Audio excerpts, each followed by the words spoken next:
नमस्कार दोस्तों, आज की डेट है 29 जुलाई और आज द हिंदू के जो इम्पोर्टेंट आर्टिकल्स हैं एग्ज़ाम के पर्सपेक्टिव से उनको हम लोग जो है डिस्कस करेंगे। और दो आर्टिकल हैं, एक इन्वायरमेंट का आर्टिकल है और एक जो है फाइनेंस कमीशन से रिलेटेड आर्टिकल है, तो उसको हम लोग जो है डिस्कस करेंगे। तो पहला आर्टिकल जो है वो क्लाइमेट चेंज को लेकर के जो एक नई तरह की अर्जेंसी दिखाई दे रही है वर्ल्ड में, उसको लेकर के ये आर्टिकल लिखा गया है। चलिए, इन्वायरमेंट पे जब बात आ ही गई है तो थोड़ा सा एक चीज़ ये समझ लेते हैं कि इन्वायरमेंट को लेकर के बड़ा कन्फ्यूजन रहता है, क्योंकि इतनी मीटिंग इतने कॉन्फ्रेंस कर किए हैं इन लोगों ने, तो इतनी सारी मीटिंग और कॉन्फ्रेंस को लेकर कन्फ्यूजन रहता है, क्लैरिटी नहीं आ पाती। तो बहुत ध्यान से समझिएगा, आपको थोड़ा क्लैरिटी आ जाएगी इस चीज़ के बाद में। आपको थोड़ा क्लियर कर देते हैं, समझना आसान हो जाएगा कि इन्वायरमेंट को लेकर के इंटर गवर्नमेंटल ऑर्गेनाइजेशन के लेवल पर यूनाइटेड नेशन के द्वारा जो पहला स्टेप उठाया गया वो 1972 में 1972 में पहली बार जो है वो कॉन्फ्रेंस की गई। ठीक है, तो पहला जो सबमिट किया जाता है वो 1972 में किया जाता है स्टॉकहोम सम्मेलन के नाम से। ठीक है, और इस स्टॉकहोम सम्मेलन में एक तय किया गया कि पर्यावरण से संबंधित जो है कई सारे प्रोग्राम चलाए जाएंगे, और इन प्रोग्राम्स को चलाने के लिए सबसे पहले जो है एक तरीके से आप कह सकते हैं कि अम्ब्रेला प्रोग्राम टाइप का एक बना दिया गया, जिसका नाम था UNEP, United Nations Environment Programme. ये जानते होंगे आप। अब ये जो यूनाइटेड नेशंस एनवायरनमेंट प्रोग्राम है, इसका काम क्या है कि एनवायरनमेंट से रिलेटेड जितने भी कन्वेंशन आएंगे वो सारे कन्वेंशन जो है यूनाइटेड नेशंस एनवायरनमेंट प्रोग्राम के अंदर ही काम करते हैं। पहली चीज़, इसको लेकर के कभी कंफ्यूजन नहीं होना चाहिए। अब देखिए कि दूसरा जो इम्पोर्टेंट समिट आपको दिखाई देगा वो 20 साल बाद 1992 में दिखेगा। तो 1992 में जो समिट आपको दिखता है, जो रियो डी जेनेरियो में हुआ था, जिसे अर्थ समिट के नाम से भी जानते हैं। तो इस अर्थ समिट में अब आप इस चीज़ को ऐसे समझिए कि जो यूनाइटेड नेशंस एनवायरनमेंट प्रोग्राम 1972 के कॉन्फ्रेंस में बनाया गया था, जिसके अंतर्गत कुछ प्रोग्राम चल रहे थे, ठीक है, लेकिन ऐसा कोई जो है क्लासिफिकेशन नहीं था प्रोग्राम्स का। पर 1992 में जो अर्थ समिट होता है, उस अर्थ समिट के अंदर प्रोग्राम्स के क्लासिफिकेशन स्टार्ट हो जाते हैं। क्लासिफिकेशन स्टार्ट हो जाते हैं का मतलब ये है कि एनवायरनमेंट से रिलेटेड जो है 3 खास चैलेंजेस को ये लोग अलग अलग निकाल लेते हैं, और तीनों को लेकर के एक अलग अलग कन्वेंशन की पहल स्टार्ट होती है इस अर्थ समिट के बाद। तो पहला जो इन्होंने स्टेप चुना वो था क्लाइमेट चेंज, जिसको लेकर के इन्होंने एक कन्वेंशन बनाया UNFCCC, तो United Nations framework convention on climate change. दूसरा था UNCCD, United Nations for combating to desertification, कुछ इस तरीके का है, एक बार देख लीजिएगा। तो ये डिजर्टिफिकेशन को लेकर के, जिसको UNCCD बोलते हैं, दूसरा कन्वेंशन जो है वो डिजर्टिफिकेशन या लैंड डिग्रेडेशन से रिलेटेड लाए।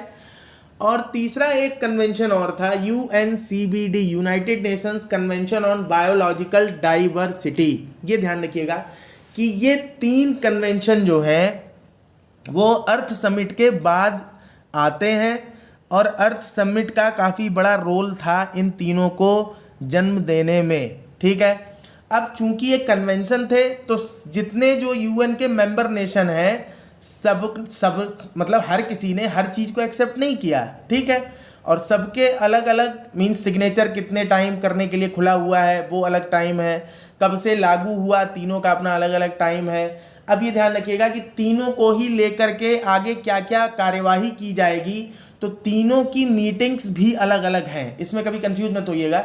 जो UNFCCC है इसकी मीटिंग्स अलग हैं, जो UNCBD है इसकी मीटिंग्स अलग हैं, और जो UNCCD है यानी डिजर्टिफिकेशन वाला जो कन्वेंशन है इसकी मीटिंग्स अलग हैं। ठीक है, UNFCCC की मीटिंग्स जो है वो हर साल होती हैं। तो अभी आपको पता है COP28 जो है वो होने वाला है, शायद सऊदी अरब में होने वाला है। ठीक है, तो तब से 1994 से स्टार्ट हुई इसकी मीटिंग, और अब जो है COP28 28 मीटिंग हो चुकी हैं। ठीक, जो UN convention on biological diversity है, इसकी मीटिंग्स स्टार्टिंग में 3 साल तक तो एनुअली हुई, मीन्स 3 साल हर साल होती रही।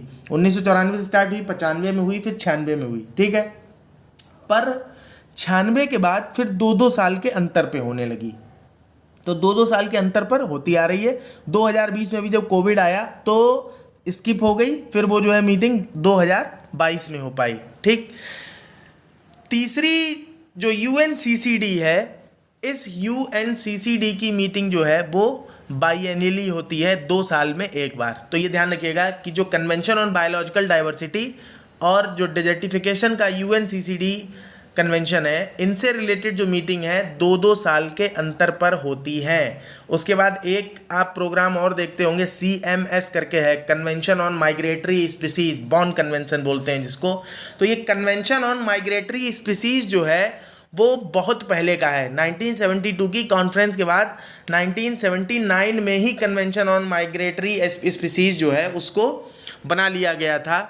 और उसकी मीटिंग ध्यान रखिएगा, उसकी भी अलग मीटिंग होती है, पर वो 3 साल में एक बार होती है मीटिंग। तो इस तरीके से जो UNFCCC है हर साल उसकी मीटिंग होती है, UNCCD और UNCBD जो है हर 2 साल पे इनकी मीटिंग होती है, और जो CMS है, कन्वेंशन ऑन माइग्रेटरी स्पीसीज, इसकी हर 3 साल पे मीटिंग होती है। अब ये एक चीज़ ये समझिएगा कि जो बायोलॉजिकल डाइवर्सिटी है उसमें अलग प्रोटोकॉल्स बनाए गए हैं, जो रूल्स एंड रेगुलेशन है, जैसे आपने सुना होगा नागोया प्रोटोकॉल, कार्टाजेना प्रोटोकॉल, है ना। फिर इसके बाद में जो UNFCCC है, इसके अंदर अलग प्रोटोकॉल्स हैं जो गैसेस से रिलेटेड, जैसे मॉन्ट्रियल प्रोटोकॉल, क्योटो प्रोटोकॉल, ये इसके हैं।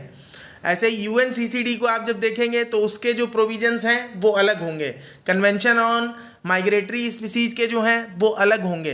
ऐसे ही मरकरी को लेकर के अलग कन्वेंशन फर्दर बना, मिनीमाटा कन्वेंशन, तो उसको लेकर के अलग मीटिंग होती है, ठीक है ना।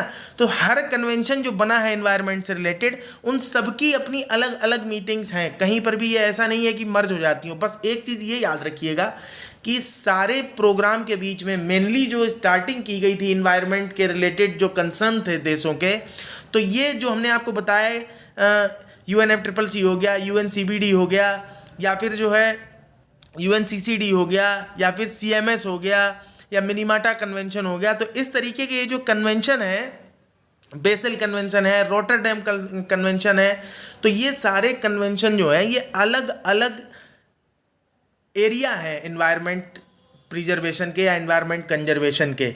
लेकिन जो मेन लीडिंग प्रोग्राम है वो प्रोग्राम तो अलग चल ही रहा है ना, जिसने इन सबको पैदा किया, तो उस प्रोग्राम की जो मेन मीटिंग्स हैं वो अलग हैं, ठीक है। तो अब आप देखेंगे कि कन्वेंशन रिलेटेड मीटिंग्स अलग हैं, जितने कन्वेंशन हैं उनकी अलग मीटिंग हो रही हैं, और प्रोग्राम को लीड करने वाली मीटिंग जो है वो अलग चल रही हैं।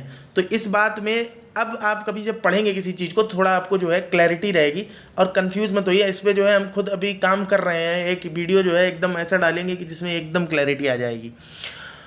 तो आगे से जो है आपको इन चीज़ों को लेकर के अब कन्फ्यूजन नहीं होगा। तो अब आप जो मेन थीम, जो मेन स्ट्रीम वाले प्रोग्राम है उसमें आप देखेंगे मिलेनियम डेवलपमेंट गोल्स लेकर के आए, फिर उसके बाद 2015 में सस्टेनेबल डेवलपमेंट गोल्स लेकर के आए। तो जब मिलेनियम डेवलपमेंट गोल्स बनाए थे तो उनकी ट्रैकिंग कर रहे थे, उनको लेकर के समीक्षा बैठकें कर रहे थे, तो बीच में 2-3 कन्वेंशन आपको जो है वैसे दिखाई देंगे।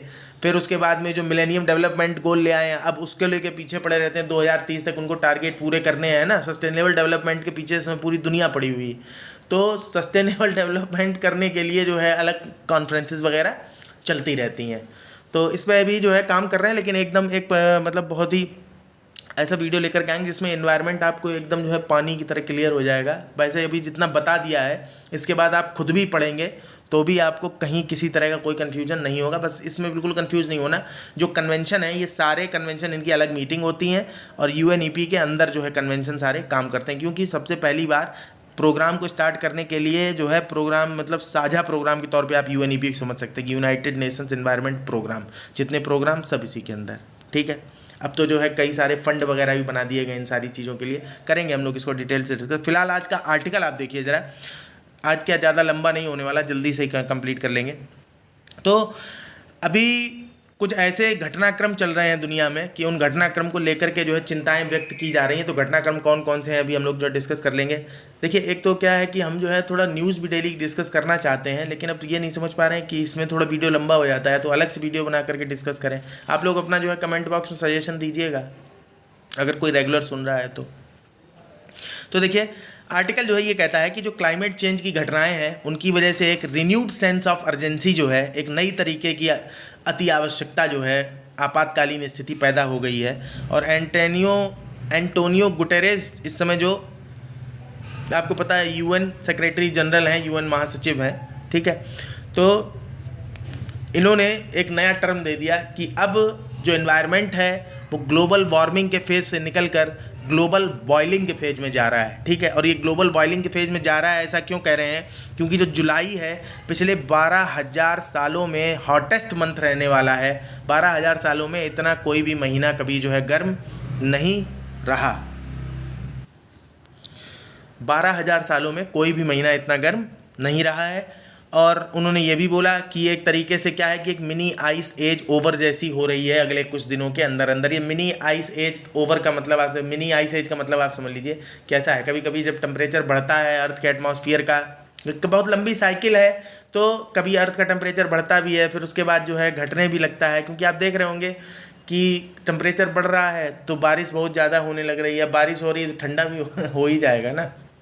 तो कौन कौन से फैक्टर चेंज हो जाते हैं, इतनी बड़ी पृथ्वी है, इतने सारे कंपोनेंट हैं, बायोटिक हैं, जैविक हर तरीके कंपोनेंट है, किसका क्या इम्पैक्ट है, बहुत ज़्यादा रिसर्च और कैलकुलेशन के टॉपिक हैं। कुल मिलाकर के ये समझना है कि 12,000 सालों में जुलाई जो है वो सबसे गर्म महीना रहने वाला है।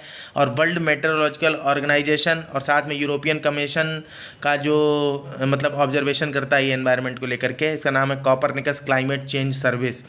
तो इसने जो है इन दोनों ने ये जो जुलाई का महीना है इसको rather remarkable and unprecedented means अभूतपूर्व, ऐसा पहले कभी नहीं हुआ है, इसको रिमार्केबल बोला और अनप्रेसिडेंटेड बोला। और साथ में ये बोला कि जो 3 सप्ताह रहे हैं जुलाई के, इनका तापमान बहुत ज़्यादा रहा है, ठीक जैसा कि आप देख रहे हैं 12,000 सालों में इतना नहीं रहा। फिर कहते हैं कि जो औसत जुलाई का टेम्परेचर है इस बार 16.95 डिग्री सेल्सियस है। 2019 में जो जुलाई का तापमान था उससे 0.2 डिग्री सेल्सियस ज़्यादा है। ये एक सेकंड आप एक चीज़ ये ध्यान रखिएगा कि तापमान जो है हम लोग फ़ारेनहाइट में घटता बढ़ता है तो उसमें ही परेशान हो जाते हैं ना। बुखार जब आता है आदमी को तो 98.4 डिग्री फ़ारेनहाइट तो नॉर्मल टेम्परेचर है, पर जैसे ही 100 आता है तो 2 डिग्री फ़ारेनहाइट में ही जो है कान खड़े हो जाते हैं आदमी के, है ना। तो ये 0.2 डिग्री सेंटीग्रेड है, इस बात ध्यान रखिएगा। तो जुलाई 2019 से 0.2 डिग्री सेंटीग्रेड जो है वो ज़्यादा रहा है। जुलाई का एवरेज टेम्परेचर जो है 16.95 डिग्री है। और यूरोपियन यूनियन का जो ऑब्जर्वेशनल डाटा है 174 साल से ये टेम्परेचर ऑब्जर्व कर रहे हैं। 174 साल में ऐसा पहले कभी भी नहीं हुआ है। अब आप देखिए इसके इम्पैक्ट क्या क्या हैं। तो इम्पैक्ट में जो समुद्र की सतहें हैं उनके तापमान बढ़ चुके हैं, और चूंकि समुद्र की सतहों के तापमान बढ़े हैं तो ये एल नीनो और ला नीना वाला जो कॉन्सेप्ट होता है ना, हमने आपको बताया था कि समुद्र की सतह का तापमान या तो सामान्य से अधिक हो जाता है या सामान्य से कम रहता है, और कभी कभी कई सालों तक बदलता नहीं भी है। तीनों ही चीज़ें होती हैं, ठीक है। तो जब गर्म हो जाती है समुद्र की सतह की तापमान तो इसको कहते हैं ये एल नीनो की कंडीशन है। और इसमें क्या होता है कि चूँकि तापमान गर्म रहता है तो हवा जो है मतलब जो मानसून है वो मानसून कमज़ोर पड़ जाता है। आप ऐसे समझिए कि हवा पहले से ही एक तो जो है सूरज की जिस तरीके की गति है उस गति को लेकर के हवा की गर्मी बढ़ी रहती है। फिर उसके बाद में जो है इसकी वजह से जो एल नीनो है यानी समुद्र की सतह का तापमान और ज़्यादा गर्म हो जाने की वजह से भी असर पड़ता है, और असर पड़ने में मानसून जो है वो कमज़ोर हो जाता है। जबकि ला नीना में इसका उल्टा होता है, मानसून काफ़ी अच्छा हो जाता है क्योंकि हवा जो है वो ज़्यादा मॉइस्चर अपने अंदर लेकर के चलने लगती है। तो कुल मिलाकर के कहते हैं कि समुद्र की सतहों का तापमान ज़्यादा है, इसलिए इस समय वर्ल्ड जो है वो एल नीनो के फेज में आ गया है, जिसकी वजह से मानसून जो है कमज़ोर पड़ने चाहिए। साथ में उसके बाद आप देखेंगे कि ये जो 16.95 डिग्री सेंटीग्रेड टेम्परेचर रहा है एवरेज पूरे ग्लोब का जुलाई महीने में, तो कह रहे हैं कि इसकी वजह से आप देखेंगे कि जो नॉर्थ वेस्ट चाइना है, चाइना के एक्चुअल के जिनजियांग प्रांत में 52 डिग्री सेंटीग्रेड तापमान इस बार रिकॉर्ड किया गया है। तो वहाँ पे तापमान 52 डिग्री सेंटीग्रेड हो गया। जो ग्रीस है उसमें आग लगी हुई है। एक्चुअल में आग जो है केवल ग्रीस में ही नहीं लगी है, ग्रीस के 3 आइलैंड है जिनमें लगी है। आइलैंड के नाम हम आपको बता देते हैं, एक तो एबिया आइलैंड है, एक फोरकू आइलैंड है, और एक आइलैंड रोड्स आइलैंड है। ठीक है, तो ये 3 आइलैंड हैं ग्रीस के जिनमें जो है जंगल में आग लगी हुई है, बहुत परेशान है वहाँ, जो है हेलीकॉप्टर वगैरह क्षतिग्रस्त हो गए, चालक वालक मारे गए, मतलब काफ़ी ज़्यादा नुकसान हो रहा है, लोग भाग रहे हैं। इसके अलावा नाइजीरिया के जंगलों में भी इस समय आग लगी हुई है। इसके अलावा इटली में भी जो है जंगलों में आग लगी हुई है, और इटली का एक आइलैंड है, सिसिली नाम है उसका, आप मैप उठा के देखिएगा। तो मैप वगैरह आप देखते रहा करिए, ठीक है। हो सकता है कि देखने पे एक बार में समझ में नहीं आता है, रोज़ थोड़ा थोड़ा देखेंगे ना तो धीरे धीरे सब समझ में आने लगेगा। तो कुल मिलाकर के जंगलों में आग लगी हुई है, और यूनाइटेड स्टेट्स के साउथ वेस्ट एरिया में हीट वेव भी दिखाई दी गई है। इसके अलावा भारत के नॉर्थ और वेस्ट रीजन में आप देख रहे होंगे कि एक्स्ट्रा ऑर्डिनरी या मतलब कि असामान्य बारिश हो रही है। इसके अलावा कहते हैं कि जब ये आप देख रहे होंगे कि हवा चूंकि गर्म है, नमी बहुत ज़्यादा लेकर के चलती है, तो शॉर्ट टॉरेंशियल बस्ट हो जाते हैं। मीन्स टॉरेंशियल बस्ट का मतलब कि एकदम से पानी जो है, जैसे नहीं किसी ने टंकी उठा के पलट दी हो, तो उस तरीके का पानी बरस जाता है। आप देख रहे होंगे हिमाचल में लगातार लैंडस्लाइड और बाढ़, इवन दिल्ली तक जो है बच नहीं पाई है। दिल्ली में भी, राजधानी है भारत की, सब डूब डूब रहे हैं, मतलब निचले क्षेत्रों में तो लोग भाग ही रहे हैं, ट्रैफिक भी जो है जाम हो जाता है। तो ये कॉजिंग फ्लड्स एंड डिवास्टेशन, बहुत ज़्यादा प्रलय हुई है इसकी वजह से। लेकिन एंटोनियो गुटारेस जो है वो ये कहते हैं कि अभी भी इसको 1.5 डिग्री सेंटीग्रेड पर रोका जा सकता है ग्लोबल वार्मिंग को, लेकिन इसके लिए इमीडिएट एक्शन लेने पड़ेंगे। ठीक है, उसके बाद आगे देखिए आप। साथ ही में एक दूसरी चीज़ ये कि अभी जो है चेन्नई में G20 की पर्यावरण से संबंधित मिनिस्ट्रियल मीट, मंत्री स्तरीय सम्मेलन जो है चल रहा है। G20 का चेन्नई में समाप्त हो गया है कल।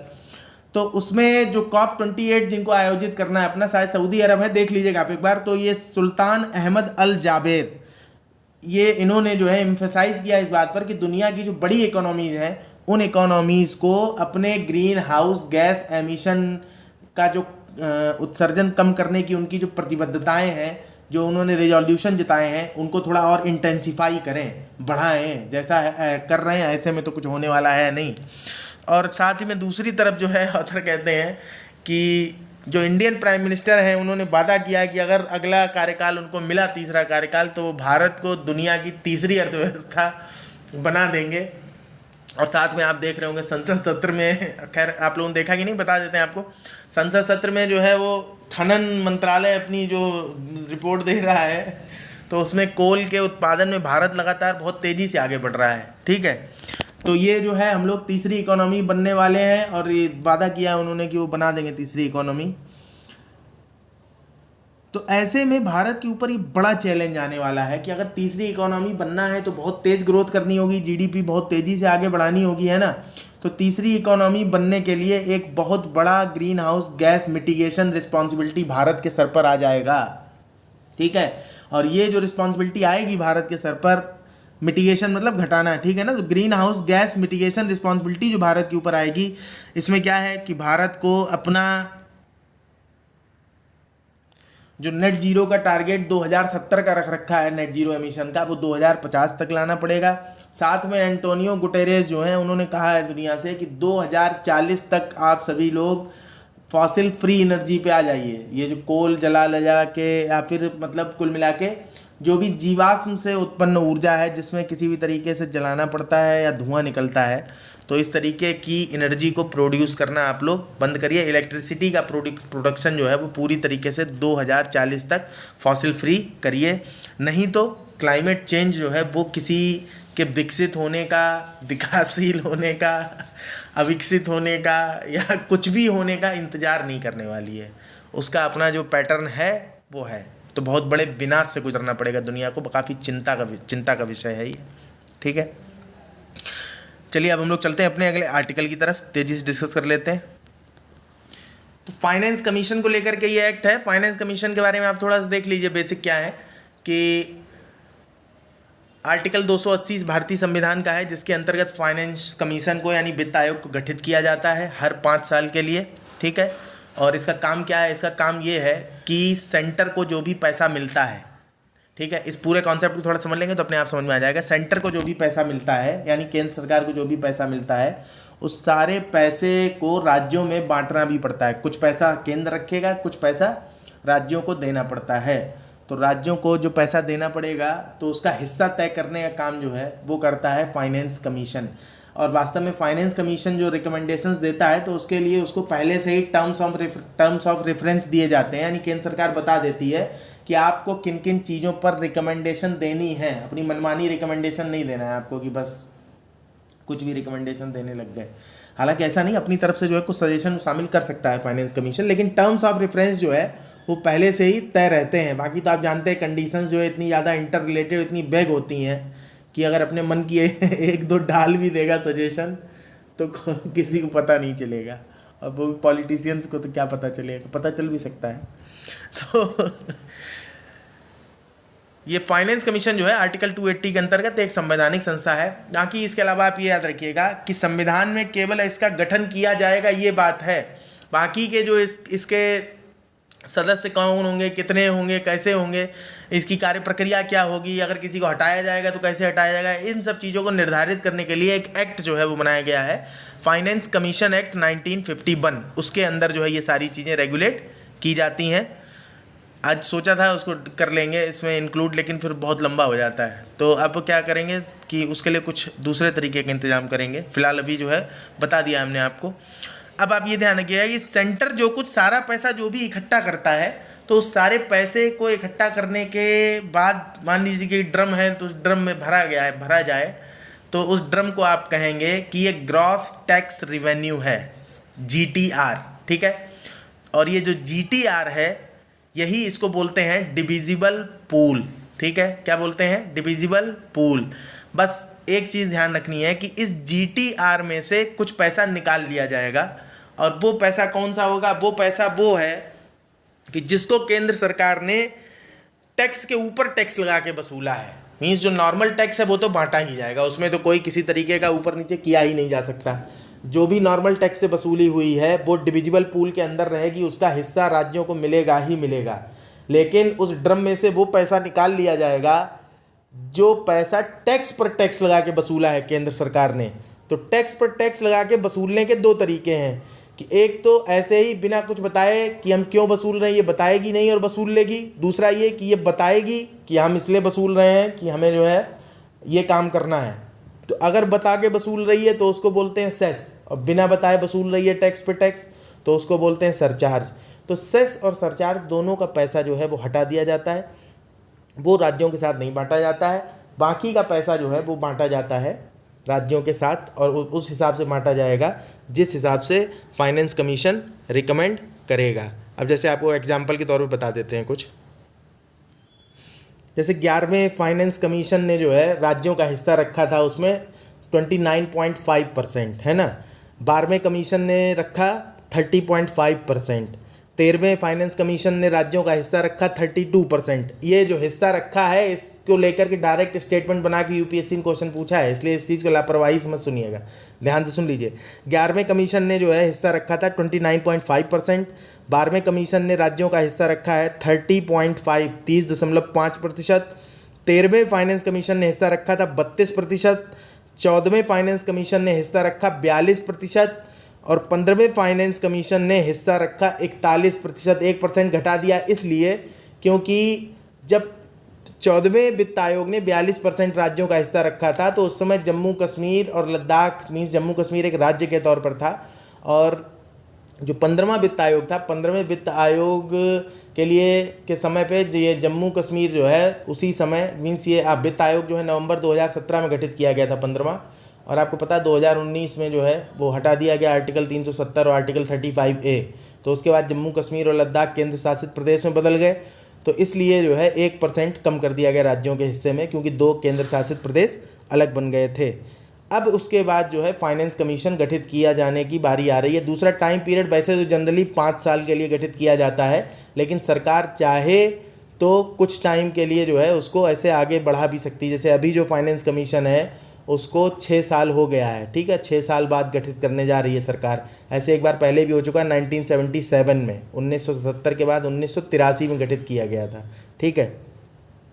तो अब जो फाइनेंस कमीशन आएगा वो 16वां फाइनेंस कमीशन होगा। फाइनेंस कमीशन को लेकर के और राज्यों के बीच बंटवारे को लेकर के सजेशन दिए हैं इस आर्टिकल में। बंटवारा एक्चुअल में किया कैसे जाता है आप ये समझ लीजिएगा। बंटवारा जो है दो तरह से करते हैं, हॉरिजेंटल और वर्टिकल। वर्टिकल और हॉरिजेंटल में आप अंतर समझिए, ये हमेशा के लिए समझ लीजिए सब जगह, कई जहाँ जहाँ जैसे रिजर्वेशन में भी आप सुनते होंगे वर्टिकल और हॉरिजेंटल। तो वर्टिकल मतलब हो गया अकॉर्डिंग टू हायरार्की, ठीक है। जैसे मान लीजिए कि सेंटर गवर्नमेंट हो गई, सेंट्रल गवर्नमेंट हो गई, दूसरा स्टेट्स में गवर्नमेंट है, ठीक है। तो सेंट्रल गवर्नमेंट और स्टेट गवर्नमेंट ये दो कैटेगरी हो गई हायरार्की के हिसाब से। तो वर्टिकल जो बांटा जाएगा तो वर्टिकल डिस्ट्रीब्यूशन बोलेंगे, सेंट्रल गवर्नमेंट और स्टेट गवर्नमेंट के बीच जो डिस्ट्रीब्यूशन है रिसोर्सेज का उसको बोलते हैं वर्टिकल डिस्ट्रीब्यूशन। अब स्टेट्स 28 हैं तो 28 राज्य, अब राज्य तो जो है समकक्ष हुए ना, तो समकक्षों के बीच में जब विभाजन की बात आएगी, डिस्ट्रीब्यूशन की बात आएगी रिसोर्सेज के, तो इसको कहते हैं हॉरिजेंटल डिस्ट्रीब्यूशन, ठीक है। तो वर्टिकल डिस्ट्रीब्यूशन के क्या पैमाने होंगे, वो पैमाने अलग रखता है फाइनेंस कमीशन की। वर्टिकल डिस्ट्रीब्यूशन जैसे आपने देखा ना, कभी 29.5% मिलता था, फिर 32% मिलता था, फिर 42% मिलता था। तो भाई कोई तो पैमाने तय किए होंगे तभी तो बढ़ाते चले गए ना राज्यों का हिस्सा। ऐसे ही जो हॉरिजेंटल डिस्ट्रीब्यूशन है तो उस हॉरिजेंटल डिस्ट्रीब्यूशन में भी पैमाने देखे जाते हैं कि राज्यों में किस राज्य को ज़्यादा पैसा दिया जाएगा, किस राज्य को कम पैसा दिया जाएगा, ठीक है। ऐसा नहीं है कि सबको 42% बांटने के लिए 42% अमाउंट निकालेंगे, मीन्स इस समय तो 41% अमाउंट निकाला जाएगा उस ड्रम से और उस 41% को सारे राज्यों में बांटा जाएगा। और ये बराबर बराबर नहीं बांटा जाएगा, उसके कुछ पैमाने तय किए जाएंगे हॉरिजेंटल डिस्ट्रीब्यूशन के, और उनके बेसिस पर जो है किसी को कम किसी को ज़्यादा। अब जैसे मान लीजिए कोई राज्य पिछड़ा है तो उसे ज़्यादा मिलेगा, किसी की जनसंख्या ज़्यादा है, उसके पास जिम्मेदारियाँ ज़्यादा हैं तो उसे ज़्यादा मिलेगा, कोई ऐसा है जिसकी इनकम कम है तो उसे ज़्यादा मिलेगा, ठीक है। तो इस तरीके से जो है कई सारे पैरामीटर्स के हिसाब से बांटा जाता है और हर पैरामीटर का वेटेज तय किया जाता है। जैसे कंज्यूमर प्राइस इंडेक्स में बास्केट में हर प्रोडक्ट का वेटेज होता है ना, तो वैसे ही जो पैसा दिया जाता है फाइनेंस कमीशन की तरफ से, जो रिकमेंडेशन दी जाती है, इसमें वेटेज तय होता है हर पैरामीटर का कि कौन कौन से पैरामीटर का क्या क्या वेटेज रहेगा। ऐसे पॉपुलेशन पैरामीटर है तो उसका क्या वेटेज होगा, किसी ने फैमिली प्लानिंग अच्छी की है तो उसका कुछ वेटेज होगा, किसी ने फॉरेस्ट कवर अपना ज़्यादा अच्छा रखा है उसका कुछ वेटेज होगा, है ना। तो हर चीज़ का वेटेज तय किया जाता है ताकि किसी को नुकसान ना हो। जैसे डीलिमिटेशन के टाइम भी हम लोगों ने ये चीज़ डिस्कस की थी। फिलहाल कुल मिला के ऑथर जो है क्या कहना चाहते हैं, ऑथर ये कहना चाहते हैं कि चूंकि डेप्ट रेशियो सरकार का बढ़ा हुआ है, इस आर्टिकल को हम लोग जो है ऐसे ही देख लेते हैं फटाफट, कुछ भी ऐसा ज़्यादा इंपॉर्टेंट नहीं है। ऑथर का कहना ये है कि डेप्ट रेशियो सेंट्रल गवर्नमेंट के ऊपर देखिए काफ़ी ज़्यादा है, ठीक है। राज्यों के पास भी जो है डेप्ट गवर्नमेंट काफ़ी ज़्यादा है, डेप्ट रेशियो जो है वो ज़्यादा ही है। अब डेप्ट रेशियो जो है ये तय करने का काम, और जो फिस्कल डेफिसिट कितना रहेगा, तो फिस्कल डेफिसिट और डेप्ट डेफिसिट को रेगुलेट करने के लिए एक एक्ट बना हुआ है, FRBM एक्ट, ठीक है, fiscal responsibility and budget management act बोलते हैं। उसमें कुछ नियम बने हुए हैं। तो जैसे कौन कौन से नियम हैं, कुछ नियम है इंपॉर्टेंट आपको बता देते हैं। जैसे राज्य जो है वो अपनी GSDP का, means gross state domestic product का 3.5% से ज़्यादा उधार नहीं लेगा, बोरो नहीं करेगा, ठीक है।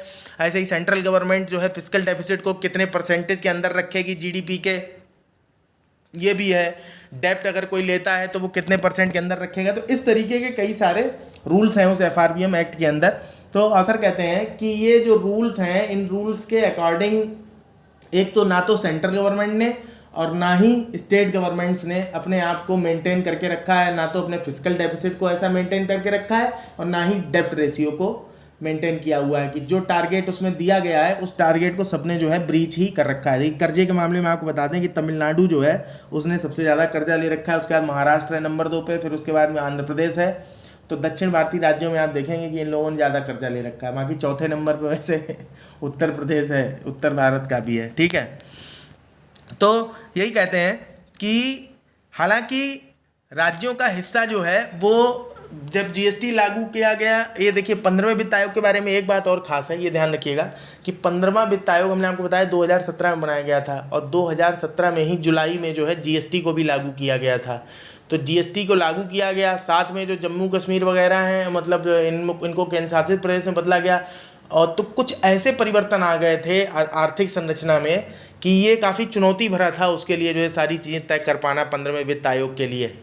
तो इस तरीके से 15वें वित्त आयोग का काम जो है वो दूसरे जो वित्त आयोग हैं उनसे थोड़ा सा अलग और थोड़ा चुनौती भरा रहा।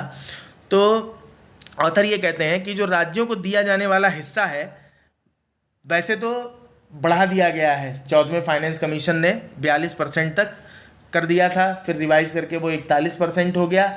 लेकिन अगर देखा जाए तो 2015-16 में वास्तव में इन्हें जो पैसा मिलता था वो पैसा अब नहीं मिलता। 2015-16 में ज़्यादा मिलता था, मीन्स देखने में अभी इस समय लग रहा है कि इनको 41% हिस्सा बांटा जा रहा है, जबकि पहले जो है ज़्यादा बांटा जाता था।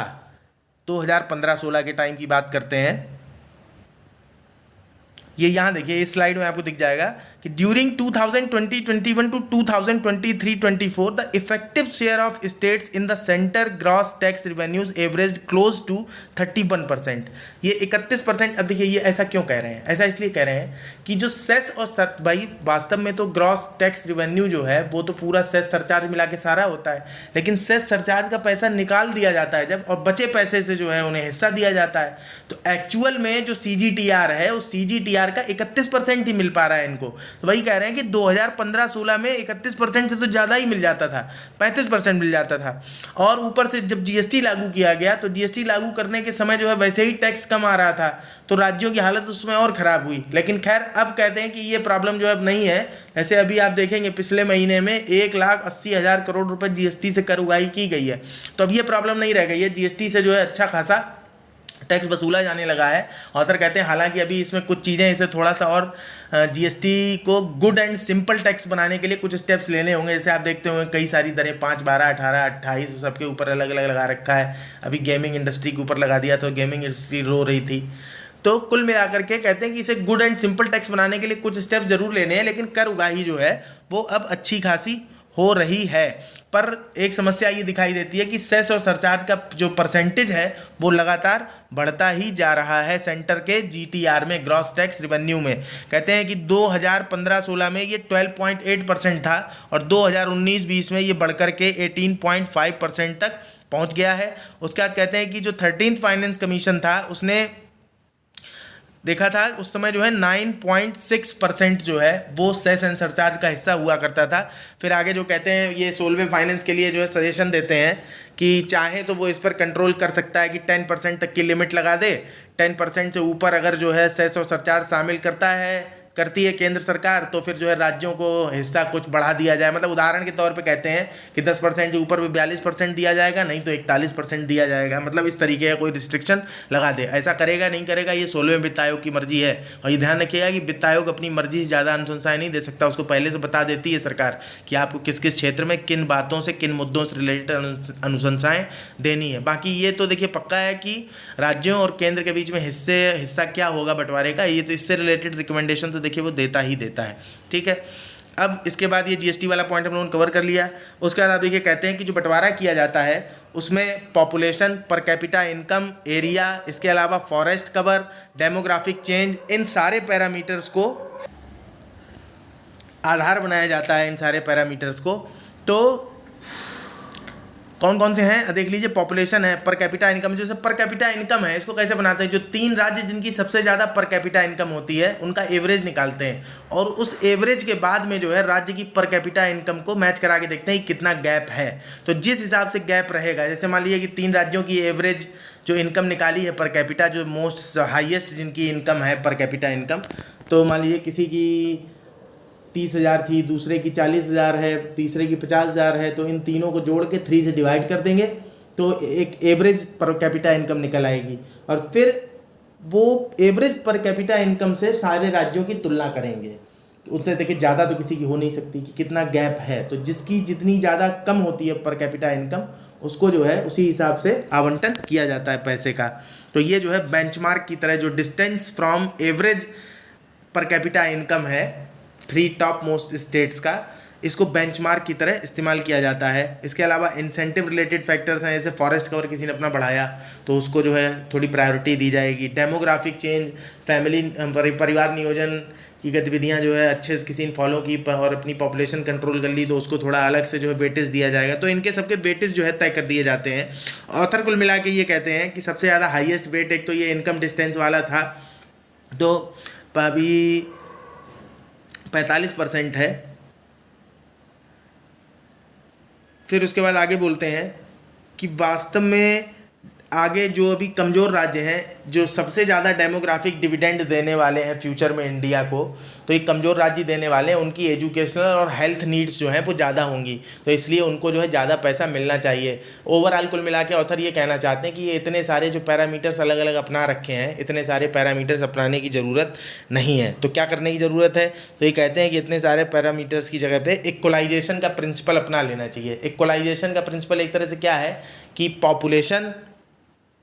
पॉपुलेशन के साथ में एरिया और डिस्टेंस, इन 3 पैरामीटर्स के आधार पर जो है पूरी तरीके, डिस्टेंस मतलब आप समझ रहे होंगे इनकम डिस्टेंस की बात हो रही है, ठीक है ना।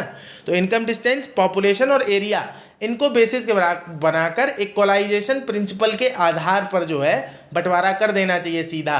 बाकी जो और प्रॉब्लम्स हैं, जैसे डेब्ट रेशियो को लेकर के प्रॉब्लम है, फिजिकल डेफिसिट ये लोग अपना कंट्रोल नहीं कर रहे हैं, तो राज्यों के लिए जो है एक लालच की तरह इसको भी शामिल कर देना चाहिए फिजिकल डेफिसिट का। जिसका ज़्यादा घाटा है, FRBM एक्ट से ज़्यादा दूरी बना रहा है, उसको जो है मतलब निगेटिवली कर दिया जाए। और जो लोग अच्छा काम कर रहे हैं FRBM एक्ट के मुताबिक, जो स्टेट अपने बजट को मेंटेन करने की कोशिश कर रहे हैं, उधार जो है अपनी लिमिट में रह के ले रहे हैं, ज़्यादा मतलब नज़दीक हैं कवर कर लेने के, तो उनको जो है इंसेंटिवाइज करना चाहिए। इसको भी जो है फर्दर एक तरीके से शामिल किया जा सकता है। उसके अलावा 12वें वित्त आयोग ने एक रिकमेंडेशन और दी थी, एक लोन काउंसिल ऐसी बनाने की कि जो ये देखे कि जो सरकारें लोन ले रही हैं, ये लोन किस तरीके के ले रही हैं, इनके प्रोफाइल्स, और जो सरकारें हैं उनके प्रोफाइल चेक करें कि अभी तक ये किस तरीके के लोन लेते रहे हैं, कोई ऐसे ऊट पटांग बेड लोन्स तो नहीं ले रखे हैं। क्योंकि देखिए आप देखते होंगे कि सरकारें कई बार जो है, किसी ने बिजली फ्री कर दी, कि कोई अन्न फ्री दे रहा है, कोई कुछ फ्री दे रहा है, तो ये फ्री तो देते हैं, कोई बात नहीं,